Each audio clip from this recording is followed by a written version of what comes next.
You will be very blessed to listen to one of the generals, Dr. John Bosman. But you know, he never comes alone. He brings his son, Pastor John Bosman Jr. with him. So once again, why don't you put your hands together as we welcome the servant of the Lord that will share with us. Thank you, sir.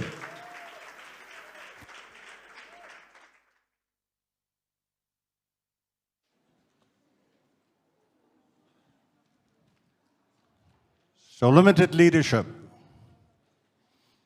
limitless leadership. So if you knew that success was a certainty, if you knew that you had to, must, will, would succeed, what would you dream of? If you knew that failure was not an option, what would you attempt?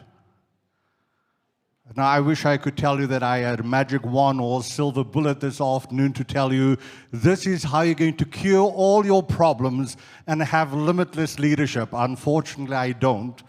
I do have a few keys to share with you that I think you'll find will steer you in that direction. Good afternoon. Welcome back from lunch. I trust you had a good time. So if anyone gets sleepy, I'll just yell at you or something. No, I won't do anything like that. As we spend our time together, because we're already a few minutes after the hour, and I know the next session starts at 3, so I'm going to move quickly, and so you have your notes, and we're going to move right along. So what I would call the bottom line up front, right before out the gate, there are some things that we need to set in place, some things that we need to have a shared understanding about. The first thing is that leaders are lifelong learners. Now, that's no big surprise or revelation. Leaders are lifelong learners. Now, if you've decided that you want to be a lifelong learner, I applaud you for that. And if you haven't, I would encourage you to think about, to contemplate, to resolve, to be a lifelong learner. Except you also have to realize that being a lifelong learner comes with a price tag. And it's a price tag that we don't always like. It is still the price tag that goes right along with it. So one of the things that would help you in that regard is to understand the times or the seasons in which we live.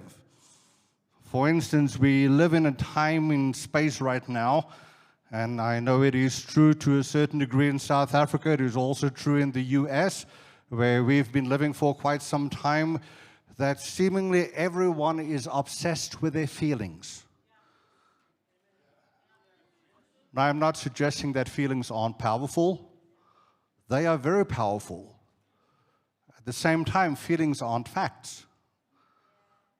And oftentimes you'll hear people, if the subject drifts into an area where they're not necessarily familiar with or they don't like being there, you'll hear things like, that makes me feel uncomfortable. As if to say, the fact that I'm feeling uncomfortable is not right. And if you're the one making me feel uncomfortable, you need to stop it and fix it. Well, maybe, but maybe not. And here's why, because if you're going to be a lifelong learner, it means for as long as you have breath in your lungs, for as long as you're on planet Earth, you're going to always lean in and press forward in a perpetual state of growth and development. Now, every one of us, there are no exceptions, every one of us likes to be in our comfort zone. That's why we call it our comfort zone. It's comfortable there. We like it there. Except you don't grow and develop inside your comfort zone, because you've already conquered everything inside your comfort zone. So what you need to do if you want to be a lifelong learner, if you want to grow and develop, is you have to push beyond the boundaries of your comfort zone, except now you're outside your comfort zone. It doesn't feel very good. It's uncomfortable there. And so we live in a perpetual cycle of change, and you might put it this way, that living things grow. Growing things change. Change is uncomfortable, and honestly, sometimes it flat out hurts. accept those pains, those growing pains are signs of life, because living things grow and growing things change, and you go through that ever perpetuating cycle as we go through life. And so if you're going to be a lifelong learner, right up front, if I may offer some advice, and before I even say it, I know it sounds counterintuitive, you need to get comfortable being uncomfortable. I know it sounds counterintuitive. If you're serious about being a lifelong learner, you need to get comfortable being uncomfortable. Not uncomfortable as a consequence of dumb choices or stupid decisions you've made, but uncomfortable because you're intentionally and deliberately living in that unknown space. You are you're in uncharted territory. You're navigating new waters, new to you anyway, and it may feel very uncomfortable because you haven't been there. You may have to grapple with things that you haven't grappled with before. Someone might confront something that you hold true and that you believe, and unless we are willing to go there, to go to that uncomfortable place, we're just going to stay right where we are. But if we're serious about being lifelong learners, we are going to get comfortable being uncomfortable. And I know I'm talking to a room full of leaders this afternoon, and so I know that you are willing to pay the price and to lean in, because all of this is really about doing life together.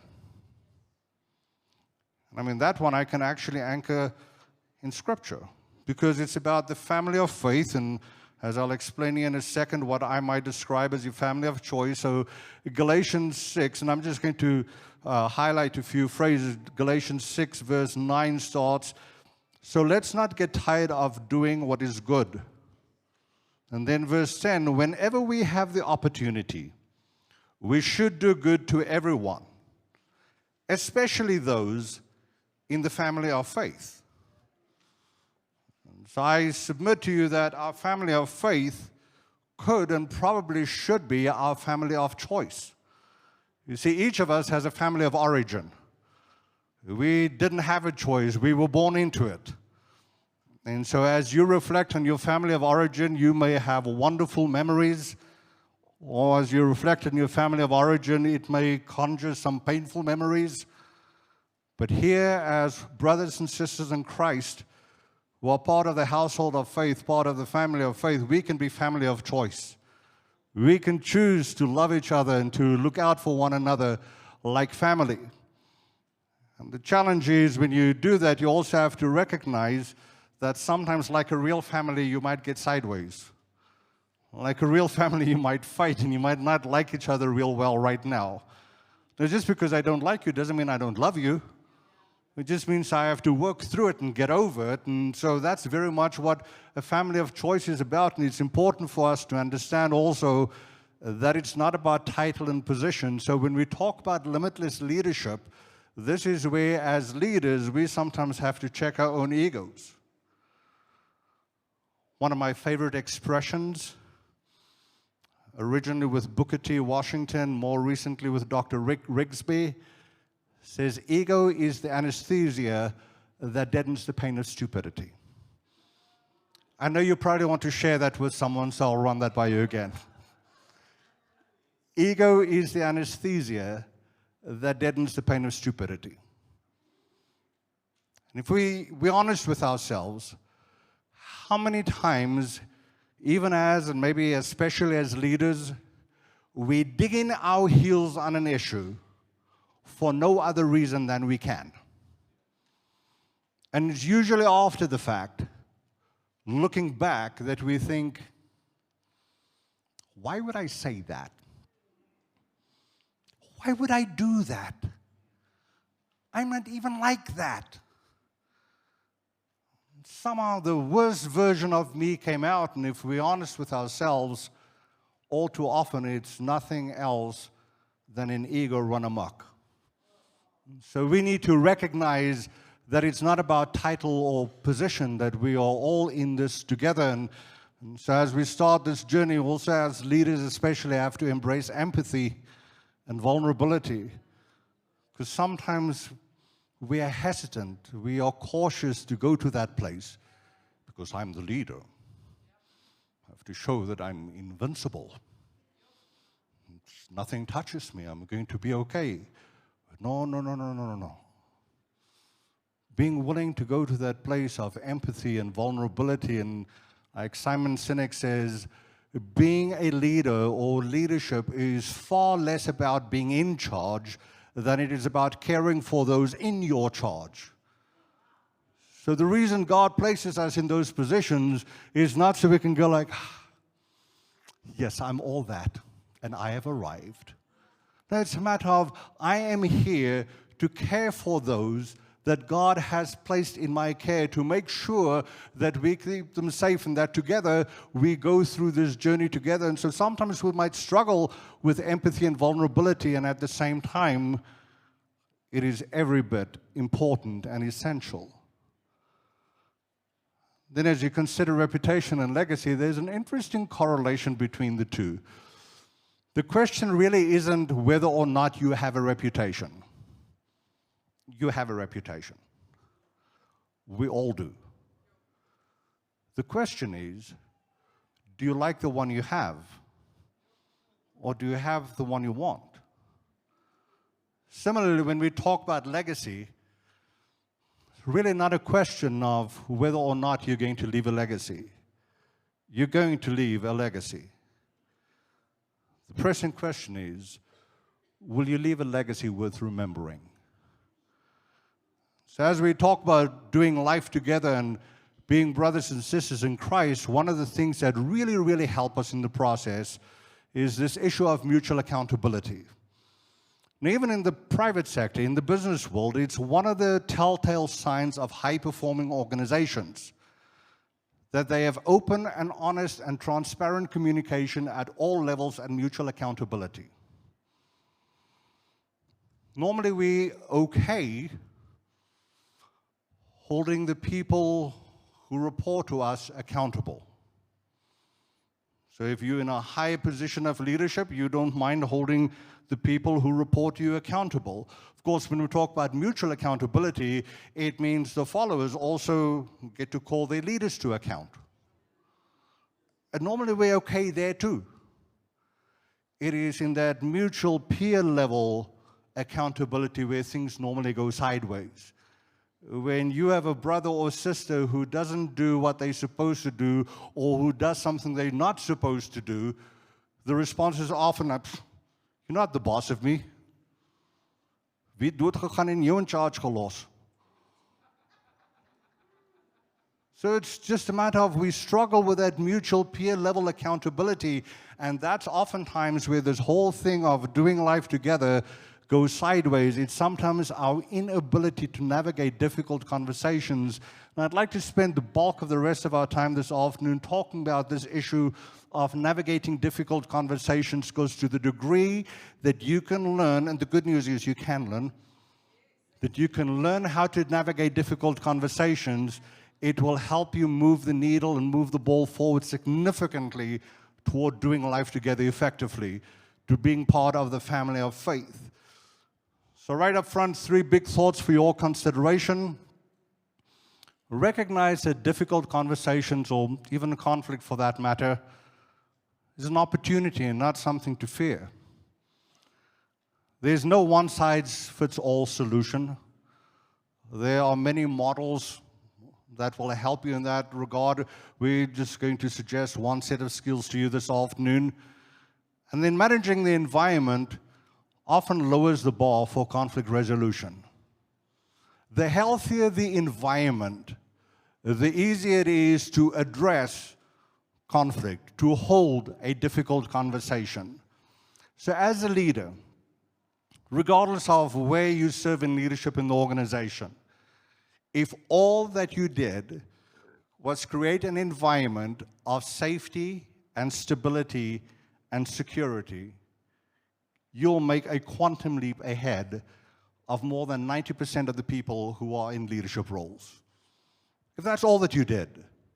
Now, there's more to being an effective leader than only those, and at the same time, if all that you did was create an environment of safety and stability and security, you'll find, particularly when we're dealing with difficult conversations, it's a whole lot easier to address those conversations and In that bullet that flew in at the bottom, everything rises and falls on leadership.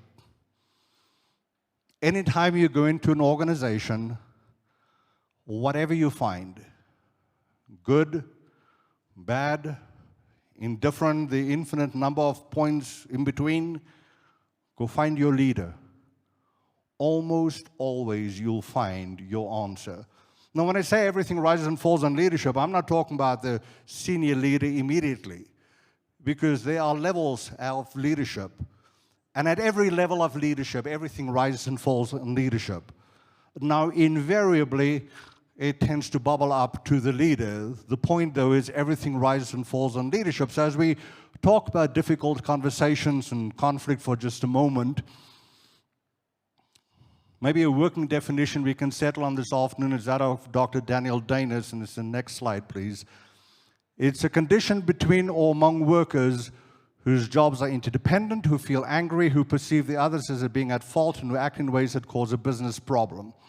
Now, as far as definitions go, that's a fairly well-written one. It's in active voice, it's in first person, and so it's good. It's still a lot of words.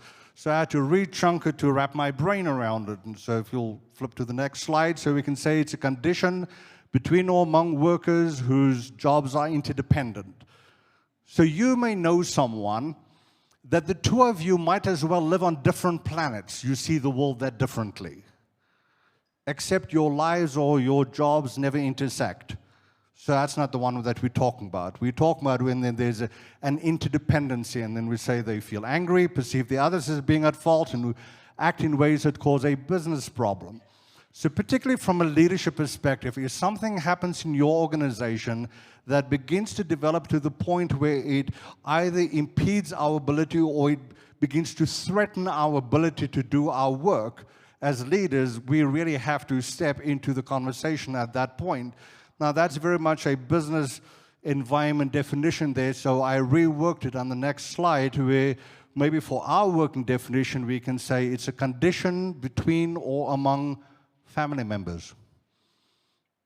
Family of choice, members of the family of faith, whose lives intersect or interdependent, who feel angry, who perceive the others as being at fault, and act in ways that cause or might cause a ministry problem. And as you can tell there, it involves our emotions, our thoughts, and our behaviors. And actually the sequence is our thoughts drive our emotions, and our emotions drive our behaviors. And we'll unpack that here in just a second on the next slide. And so first, what will help us understand why we do the things we do is to understand what happens in our head when we perceive a threat. And normally, emotionally, psychologically, we look at a difficult conversation and a conflict situation pretty much the same way as we do a threat. And so when your mind, your body perceives a threat, there's actually a physiological response that takes place. The response that takes place is, and so maybe what will help make sense if I first go to the graphic, you'll see there are three parts to the brain. I'll kind of walk over to this screen over here, since most of the folks are over here. Ooh, I am so sorry for the camera. I know I'm not supposed to leave. So there's the reptilian brain. That is the seat of the primitive emotions like the whole fight and flight response. Then there's the midbrain, which is the seat of the emotions. And then there's the neocortex, or the new brain, which is where rational thought and higher reasoning lives. So the good news is you can only be in one brain at a time. And you don't get to skip a brain. That's why if someone is locked into their reptilian brain, that whole fight or flight response, and you tell them, just calm down, because you just came at them with the neocortex construct and they cannot respond to it. What you have to do is get them out of their reptilian brain, and we're going to talk about that here in just a second. So the physiological response that takes place is their brain dumps a bunch of adrenaline into your bloodstream. That's where the fight or flight response comes from. More recent research indicates that there's a third option, freeze. So it's fight, flight, or freeze. So what happens is, and it doesn't matter which it is, it's more a matter of you need to be aware what your default response is. So if you know that you're inclined to fight, and I don't mean fight, it's a matter of digging your heels and argue, or flight where it's a matter of shut down and withdraw. It's an awareness of when that begins to happen. The second thing that your body does after it dumps the adrenaline into your brains, into your bloodstream, is it drains the blood from what it considers to be the non-essential organs, like your brain, to the major muscle groups, to prepare for blunt trauma. So if a saber-toothed tiger were to come in through the door over there, I would jump into the ceiling, or I just have to outrun one of you. I used to think I have to outrun the tiger. I don't. I just have to outrun one of you.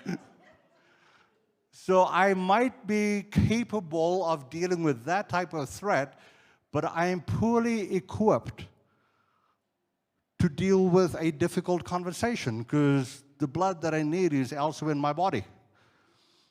That's part of the reason why we sometimes do really dumb things when we get into our primitive brain. That's normally that after the fact, we look back and go like, why would I do that? We were talking, and then I don't know what happened, and then things went sideways, and it's like the worst version of myself. I don't know, it's like I dumbed down. Well, actually, you did. Because your body drained the blood from your brain. Now, all that is an explanation, not an excuse. Especially as leaders, we don't get to excuse our bad behavior. But so what we need to know then is if you can only be in one brain at a time. When someone is locked into their primitive brain, that fight or flight response, the way to help ourselves, the way to help them move forward is to engage healthy emotions. There's one emotion that you can invoke at will. And it is one of the most powerful, if not, in fact, it is the most powerful emotion. Because it actually creates new neural pathways. It is so powerful that it will actually overwrite the code that fear and anxiety left. And you can invoke it at will. It's a great life hack.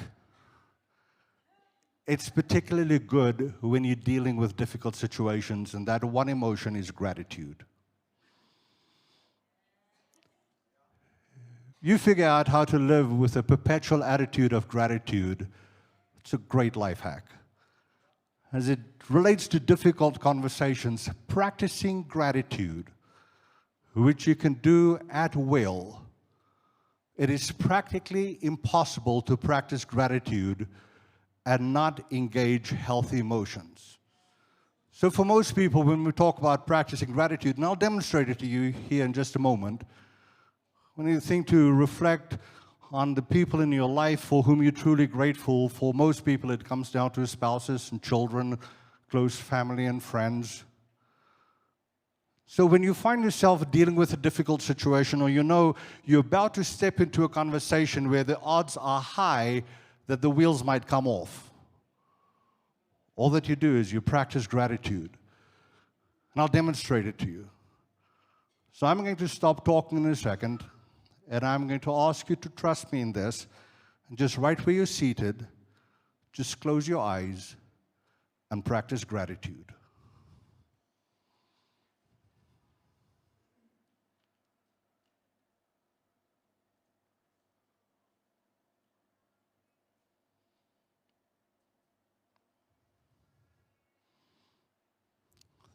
Thank you very much for trusting me in that. It wouldn't be inappropriate for all the obvious reasons. I've often thought one day I should have a camera up here to record what I see. Because the eyes I see looking back at me look different than the eyes that looked at me 15 seconds ago. We just shifted the atmosphere in 15 seconds. That exercise took 15 seconds. I was watching the clock. That's all it takes. Hit the pause button for 15 seconds and practice gratitude. It shifts your headspace powerfully, where you've left behind the fight or flight response, and you're now at a place where you can have a reasonable conversation, and to shift gears from there to the higher function happens almost automatically. So that's what you do to help yourself. So how do you help the other person? Because everything rises and falls on leadership.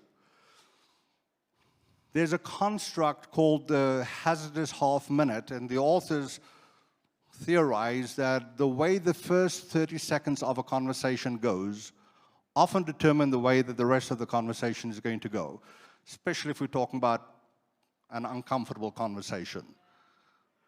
John Maxwell has what he calls a 30-second rule.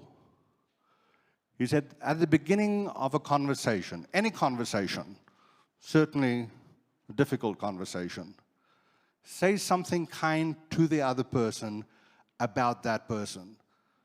And I've often thought, so what if we juxtapose the 30-second rule with a hazardous half minute? When we start that difficult conversation, a conversation that might be difficult, we've already taken 15 seconds to fix our own headspace. And now we take the first 30 seconds and we say something kind to the other person about that person. For one, it helps that person see you as another human being. It also helps you to see them as another human being. And it's difficult to poke someone in the eye when you just said something nice to them. So it helps us as much as it helps them. And so as we talk about these skills, no surprise, difficult conversations are very relational. As said earlier, there's no one-size-fits-all solution. I'm just going to suggest one set of skills to you. It's the state skills. And they really a set of skills that explains our path to action. And really, if all that you remember from our time together this afternoon is this path to action, that will help you significantly. Now, these skills come from a book called Crucial Conversations. And so these skills are especially designed to address crucial conversations. So as you'll see on the next slide, a crucial conversation, a bona fide crucial conversation, is when there are three elements present. There are strong emotions and opposing views around a high-stakes issue. Now, actual crucial conversations only account for about 10% of the conversations you'll have in your life, like ever. Except it's the 10% that ties directly to relationships and results. The 10%, it's the type of conversation about how you feel about this meeting that you're about to step into, where you know the stakes are high and the likelihood is high that things can go very badly very quickly. The type of conversation when exactly how much trouble will I be in if I tell my spouse I don't want to go to their family reunion. Now, these skills are designed especially for crucial conversations, except they work with any conversation. And it warrants mentioning, especially if we talk about difficult conversations, even if you practiced and executed these skills textbook perfectly, it doesn't somehow turn a crucial conversation into a casual conversation. It is still a crucial conversation. What it does is the skills allow you to hold the conversation in a productive way and move forward instead of standing there shouting at each other and making no progress whatsoever. So the path to action, which you'll see on the next slide here, so this, what I'm about to share with you, everybody experiences on almost everything. There are a couple of outliers that are autonomic responses. Short of that, every one of us experiences these things on practically everything. You see or hear something. Depending on what you see or hear, you tell yourself a story about what you just saw or heard. The story you tell yourself makes you feel something, and the emotions that you feel is what drives your behavior. So people have often said, "Are you sure about that?" Actually, yes, and I'll unpack that for you. So when we say you see and hear something, so hear is what you heard. So I'm not talking about gossip or hearsay or anything like that. Or for instance, you saw me knock over the bottle and you heard it thump on the floor. So now it's like, so did he do that on purpose? Is he trying to make a point? Someone fall asleep and he's just trying to wake him up? It's a story you tell yourself about what you see and hear, especially when what you see and hear don't make a great deal of sense, and that typically engages some emotions, which is what drives your behavior. People say, "Are you sure about the sequence?" Because it feels like from see and hear to act happens just like that. I know, right? As you'll see on the next slide, it's because the path to action is such a rapid process. So what the author suggests, and which is what I would also suggest to you, is to retrace your path. And what I mean by that, since we know that's a path to action that each of us follows, before you act, hit the pause button. Check your emotions. Better yet, hit the pause button before your emotions get all spun up. And check your story. So the goal here is not to get rid of your story. Stories aren't necessarily bad. Stories just aren't facts. So one of the things that we want to do is to separate the facts from the stories. In the context of what we're talking about here, let's say what you see and what you hear, those are the facts. Those are things that are observable, that are measurable, that are demonstrable, that are verifiable, any one of those things. You can actually see it or hear. The story is what you tell yourself about what you see and hear. And often people say, "Are you sure it's the story?" Because I'm pretty sure it's the facts. It's what I see and hear that hacks me off. I get that. It is the story, though.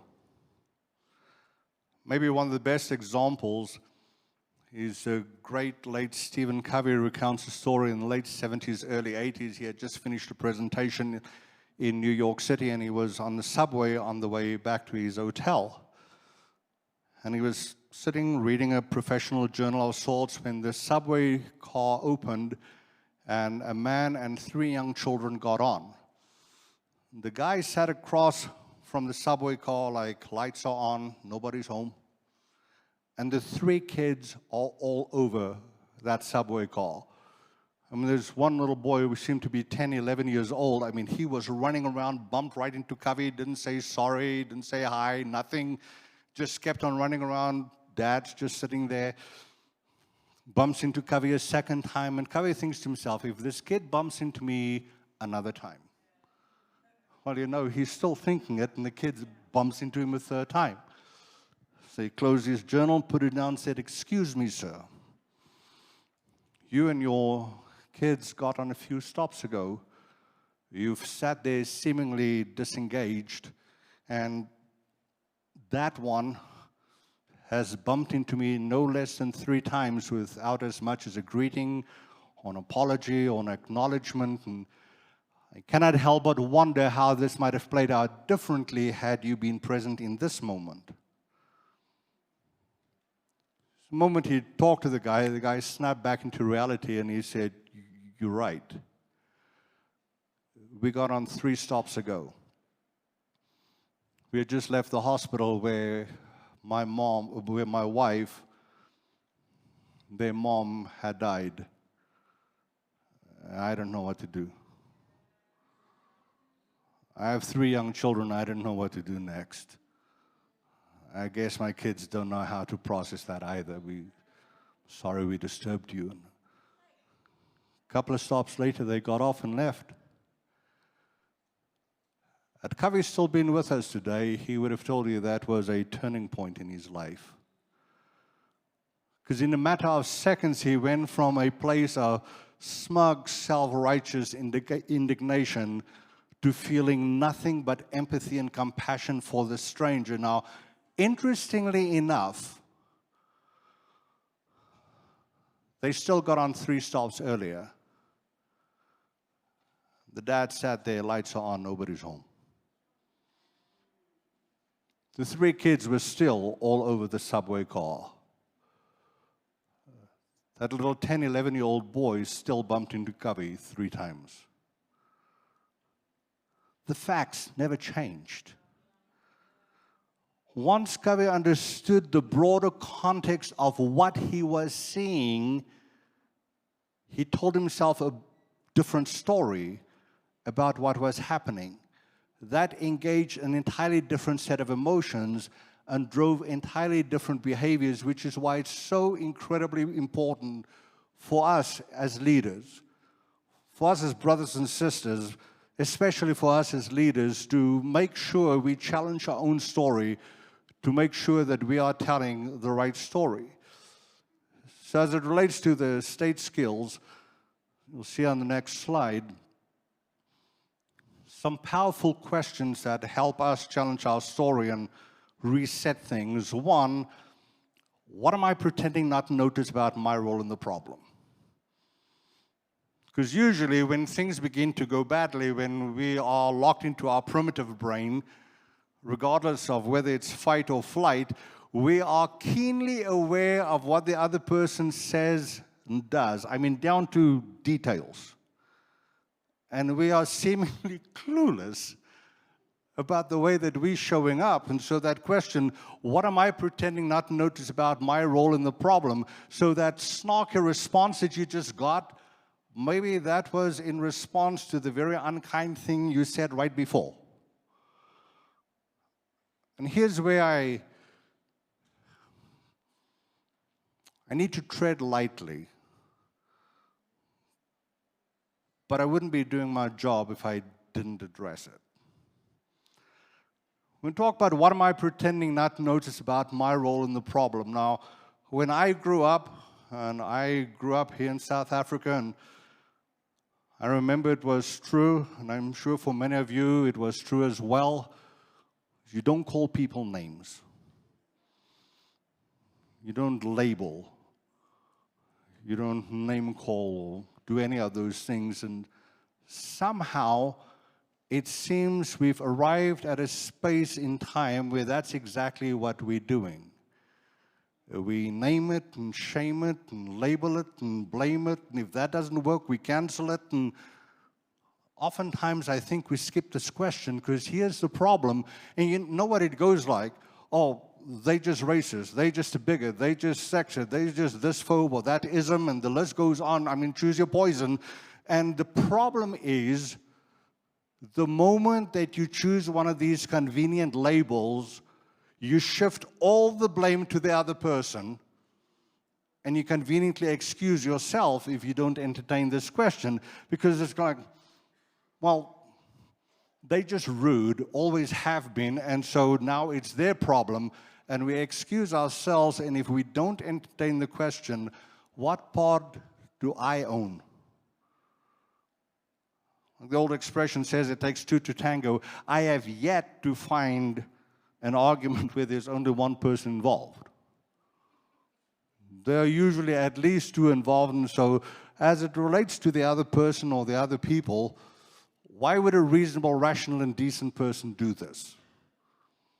Particularly if that person has a track record of being reasonable and rational and decent. And let's talk about ourselves for a second. We all have good days and bad days, don't we? Sometimes really bad days. And it's on those bad days that we rely on the people who do life with us to have grace with us and believe for the best even when we've just exhibited the worst. So it's a powerful question. Why would a reasonable, rational, and decent person do that? And I know some of you might be thinking, well, what if the other person doesn't seem to be reasonable, rational? We will deal with them in a second. What should I do right now to move toward what I really want? Once you get beyond that gut level, I want my way. No, what do you really want? What do you want for the relationship? What do you want for the other person? What do you want for your team? What do you want for the organization? What do you really want? And that quote from Ron Macmillan that just flew in there, it's one of my most favorite, least favorites at the same time. You can argue as strongly as you want for your opinion. I kind of like that. As long as you're equally vigorous in encouraging others to disagree. I'm not sure I like that much. And at the same time, if we're for real about this, we have to be willing to go there. So the state skills now, as you'll see them captured on the next slide, it's 5 skills. It's really only 3 steps. So you share your facts, you tell your story, and you ask for others' path. And then the way you do it is you talk tentatively and you encourage testing. So I'll lend some context to it. So you share your facts. So remember, that's what you see in here. So when you talk to the other person, you're trying to hold this difficult conversation, you said this, and then you said that, and then you did that. And so when you share or state your facts rather, or share your facts, 3 or 4 normally does the trick. You don't have to dump the truck. So just share a few facts right off the top. Then there's room for your story.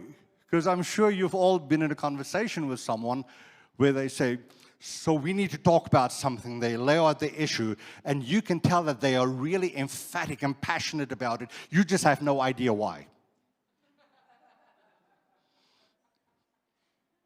That's where you tell your story. It's where you lend context.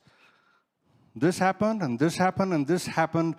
And it makes me wonder, or I'm beginning to believe, or I cannot help but conclude, that's where you let the other person think or know what you are thinking about the situation that is happening. And then when it says ask for others' path, as you'll see on the next slide, it's that path to action that we had talked about earlier. Because as much as you have a path to action, everyone else has a path to action too. They also see and hear something, maybe the last thing that just came flying out your mouth. So they tell themselves a story, feel something, and act. So back to the state skills on the next slide then. When you ask them for their path, you want to make sure that are we talking about the same thing. At this point, you're not trying to solve anything. You're just trying to invite the person into the conversation. The questions I use, I am boringly predictable with the questions that I use. I recycle like the same 4 questions, but they work. And it's 1 question. So sometimes people go like, dude, I have like 6. Like, it's okay, hang on to the rest. They might be great follow-up questions. Pick 1. And less is more. It's a simple question. It's not a multi-part trick question. The questions that I hear after I share my facts and I tell my story, the questions I typically use is, how do you see it? What's your view? Tell me more. Help me understand. That's where it's incredibly important that you talk tentatively and encourage testing, because when you talk tentatively, if you'll be so kind to just make sure your ringers are turned off on your phones, please. When you talk about talk tentatively, we're not talking about somehow swapping out your backbone for wishbone. We're not talking about being wimpy. What we are talking, okay, so Wimpy is a restaurant over here.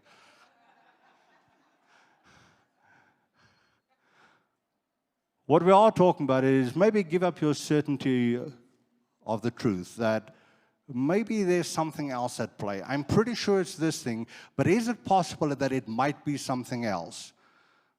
So you invite that other person into the conversation, and especially the way that you ask that question, you do it in a way that the other person believes you actually want to do it. So when you talk that whole conversation, so this happened, and then you said that, and then I noticed that that happened, and I'm beginning to wonder if this is a trend that's happening, and if you're aware of it, or if this is something else that's driving it. And I mean, help me understand, or how do you see it? That's a conversation. I mean, I could say, so this happened, and then that happened. and then you did this. And I'm beginning to wonder if this is just something that is going on in the background over here. So help me out here. How do you see it? Does it really sound like I want to invite the other person into the conversation? So that's why it's so important for us, not just in terms of what we do, but also how we do it. So when we talk about where we are, and you'll see it on the next slide, what I might call a real-world reality check. Oftentimes people talk about the real world as if it's some other place. Well, our real world happens to be the family of faith in South Africa. And so that question from earlier, that humanizing question, why would a reasonable, rational, and decent person do this? And then some suggestions on when we're dealing with maybe someone who seems unreasonable and irrational.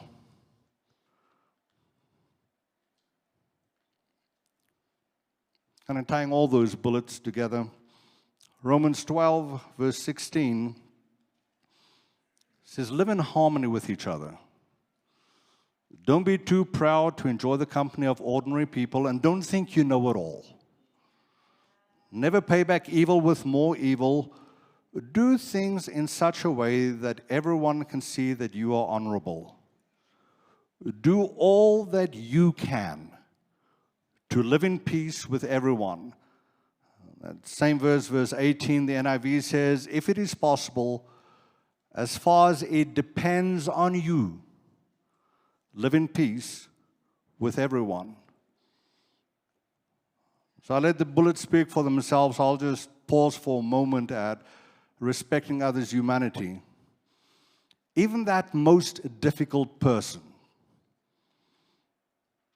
they're still part of the human race.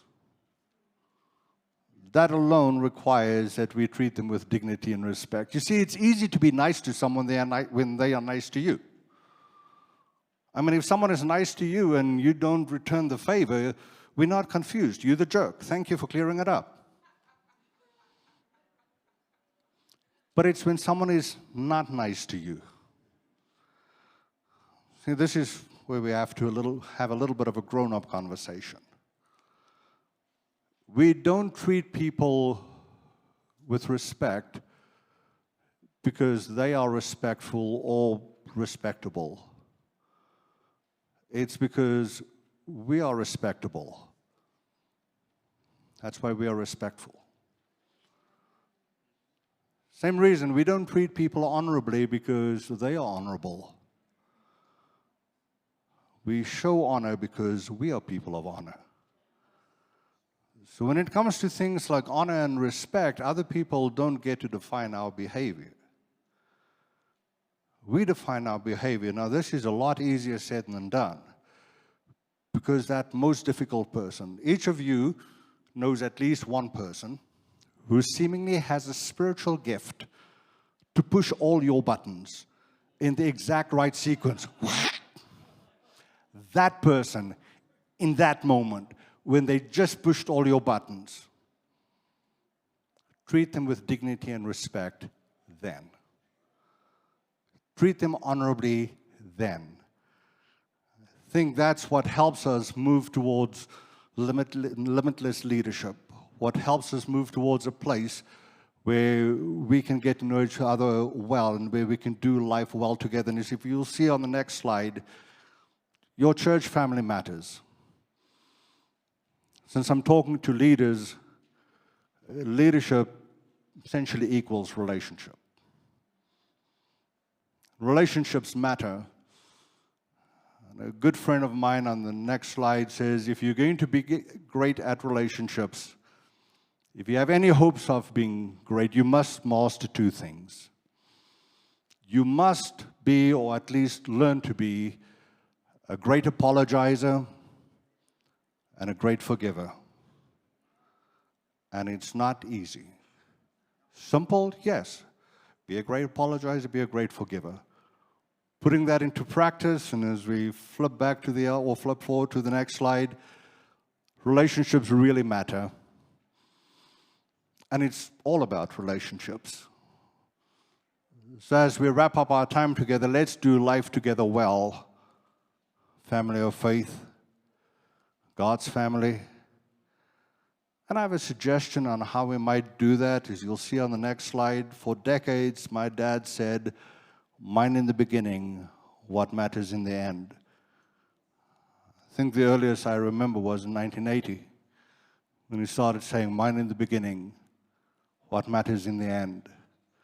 If you'll be intentional in thinking through, in doing the things now that will matter later, or doing things now in a way that will matter well and serve us well later, mine in the beginning, what matters in the end, I think that helps us to do life together well.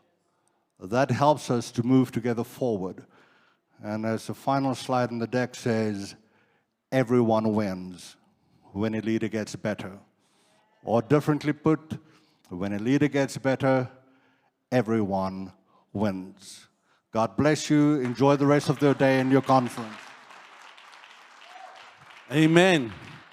Somebody once said, ministry would be great if we just didn't have to deal with people. But everyone who's been around the block have had to have had these kind of thoughts or these situations, so we can relate to that. So very thought-provoking and very relevant. So can we appreciate the gifts in this conference again?